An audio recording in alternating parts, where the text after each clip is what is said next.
Salut à tous, bienvenue sur la chaîne. Hier, Apple a sorti la version release candidate d'iOS 18.3. Je pensais qu'il y aurait une bêta 4, bon je me suis trompé. Et puis, ce qui veut dire que la sortie d'iOS 18.3 est pour bientôt, donc sans doute la semaine prochaine, donc fin janvier, et pas début février comme je le pensais. Comme pour les versions précédentes, il n'y a pas de grosses nouveautés avec iOS 18.3. Par contre, il y a une bonne nouvelle pour ceux qui ne sont toujours pas abonnés à la chaîne. Vous me voyez venir évidemment. Eh bien, c'est le moment de vous abonner et vous allez voir que ce mois de janvier 2025, vous allez vous en souvenir pendant toute votre vie. Waouh, bruitage. Je tiens évidemment à remercier tous les abonnés et puis spécialement ceux qui m'ont signalé donc la sortie de cette version release candidate, que ce soit aujourd'hui ou hier. Dans cette vidéo, donc on va voir les nouveautés par rapport à la version précédente, en tout cas ce qu'on a appris de plus.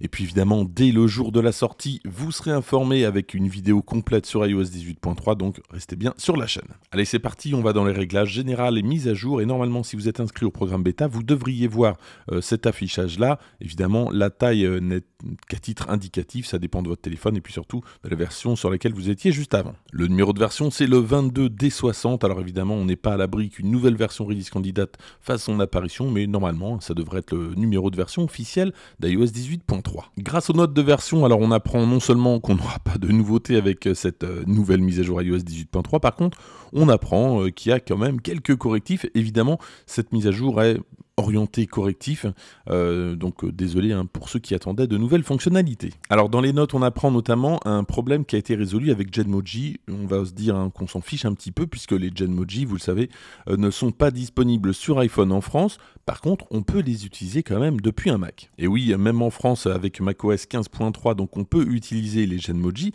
Et il y avait un bug lorsque vous tentiez de personnaliser, donc de créer un Genmoji. Il fallait sélectionner une autre personne pour générer un Genmoji. Alors et oui, vous le savez peut-être pas, mais on peut, avec les Genmoji, utiliser quelqu'un, une personne qu'on connaît, et donc avoir un Genmoji qui lui est associé, qui lui ressemble. Donc ça, c'est pratique. Donc parfois, c'est cette fonctionnalité qui pouvait bloquer. On reste sur le même sujet, Apple Intelligence est maintenant automatiquement disponible. Avant, il fallait faire la demande, il fallait aller dans les réglages système si vous aviez un Mac ou dans les réglages si vous aviez un iPhone. Fallait demander, maintenant c'est automatiquement activé. Alors je pense que c'était déjà prévu par Apple, que tout soit automatiquement activé.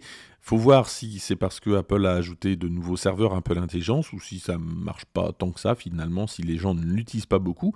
Et puis il faut voir aussi quand l'Europe aura accès, peut-être avec iOS 18.4, on l'espère, donc ça on le saura très prochainement, si justement il y a besoin de remettre cette montée en charge progressive, et donc peut-être que ça sera décoché. Bon, ça on le saura dans quelques semaines. Et puis surtout, n'hésitez pas pour ceux qui utilisent déjà Apple Intelligence, alors j'imagine que c'est plutôt sur Mac, puisque sur iPhone c'est un peu plus compliqué, de me dire ce que vous en pensez. Est-ce que vous l'utilisez beaucoup? Est-ce que vous avez joué un petit peu avec Image Playground rapidement, les Genmoji, et puis maintenant c'est fini? Bon bref, n'hésitez pas à me dire tout ça. Encore une nouveauté qui n'est pas disponible actuellement en France, mais bon, qui le sera sans doute prochainement, et là ça concerne uniquement les iPhone 16 et les iPhone 16 Pro, avec le bouton caméra contrôle. Et avant de vous dire ce qui a changé sur iOS 18.3 concernant ce bouton, j'aimerais profiter justement de cette vidéo pour vous parler du bouton caméra contrôle. Est-ce que c'est quelque chose que vous utilisez régulièrement? Dès le début, il a été assez décrié finalement ce bouton. On a eu 2 boutons supplémentaires en 2 ans sur l'iPhone, donc c'était peut-être un peu trop. Et finalement, moi je trouve qu'il est très pratique. Je l'utilise quasiment au quotidien, même au quotidien. Et lorsque je repasse un téléphone, un iPhone 15 Pro par exemple, qui n'a pas ce bouton, eh bien je suis un peu perdu. N'hésitez pas à me dire si ça y est, pour vous aussi, vous lui avez trouvé un usage et que vraiment là vous avez du mal à vous en passer. Alors par contre, autant je m'en sers comme bouton pour accéder très rapidement à l'appareil photo, autant la partie je slide pour modifier les réglages, etc., exposition.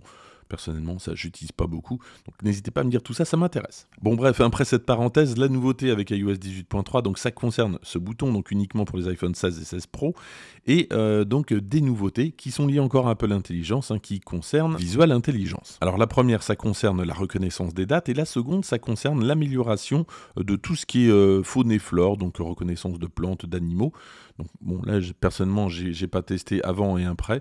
Bon, on verra lorsque Visual Intelligence sera disponible en France. Alors, il y a quelques temps dans les forums, hein, j'avais vu que certains utilisateurs se plaignaient d'un bug dans Calendrier. Je ne sais pas s'il a été corrigé avec cette version, et n'hésitez pas à me dire si vous l'aviez et si ça a été corrigé. Que lorsque vous étiez dans Calendrier, alors imaginons là qu'on soit et c'est le cas, le mercredi 22, et bien en dessous, au lieu que ça soit écrit mercredi 22 janvier 2025, c'est écrit mardi 22 janvier. Donc il y avait un bug comme ça de 2 jours. N'hésitez pas, j'ai pas réussi à le reproduire, donc n'hésitez pas à me dire si vous aviez ce bug et si ça a été corrigé. Dans les notes de version, on a la confirmation que les résumés de notifications, alors pour Apple News notamment, sont suspendus pour le moment. Vous vous rappelez, hein, je vous en avais parlé, il y a eu une plainte de la BBC qui avait posté donc certaines news qui avaient été reprises par Apple et qui avaient été complètement mélangées, enfin ça allait pas du tout. Donc pour l'instant, Apple revoit un petit peu sa copie. Et pour le moment, donc les résumés de notifications pour News, alors pas pour d'autres applications, hein, mais sont pour le moment désactivés. Mais de toute façon, on s'en fiche un petit peu parce que je vous le disais, on n'a pas, non seulement on n'a pas News, mais en plus on n'a toujours pas donc ce résumé de notifications sur les iPhones. Dans les notes de version, Apple ne fait pas référence à Apple Maison et surtout les aspirateurs robots. Je vous en avais parlé. Dans le code, on avait certains indices qui nous laissaient penser qu'iOS 18.3 donc embarquerait la compatibilité des aspirateurs mateurs. Bon, après, objectivement, si je prends par exemple ce purificateur d'air là que je suis en train de tester, si c'est pour faire un on-off sur un aspirateur robot, je ne suis pas persuadé que ça soit très pertinent. Néanmoins, je pense que pas mal de personnes attendent ça au moins pour automatiser certaines tâches. Après, il faudra voir ce que propose justement Apple dans son application maison pour ce qui concerne les aspirateurs robots. Voilà ce que je pouvais vous dire sur la release candidate d'iOS 18.3. Alors pour le moment, côté fluidité, pas de problème.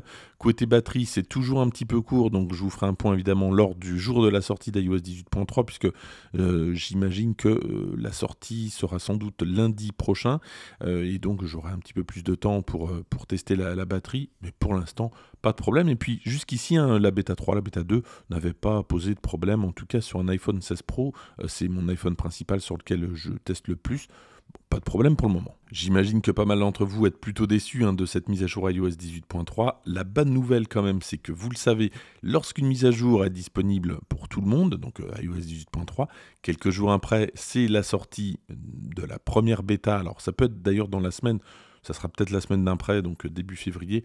Donc on aura la première bêta d'iOS 18.4 et c'est là qu'on va commencer en tout cas à s'intéresser un petit peu plus à tout ce qui est Apple Intelligence, puisque il est possible qu'Apple Intelligence donc débarque dès iOS 18.4 en France avec toutes les nouveautés.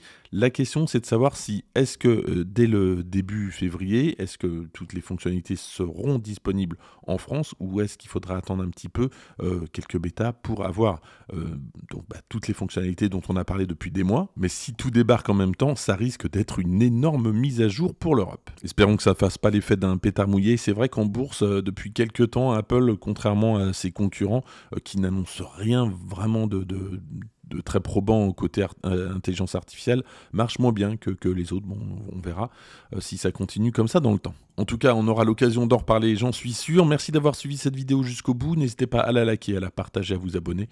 Et moi, je vous dis à très bientôt, sans doute donc dès la semaine prochaine pour la sortie d'iOS 18.3, version finale pour tous.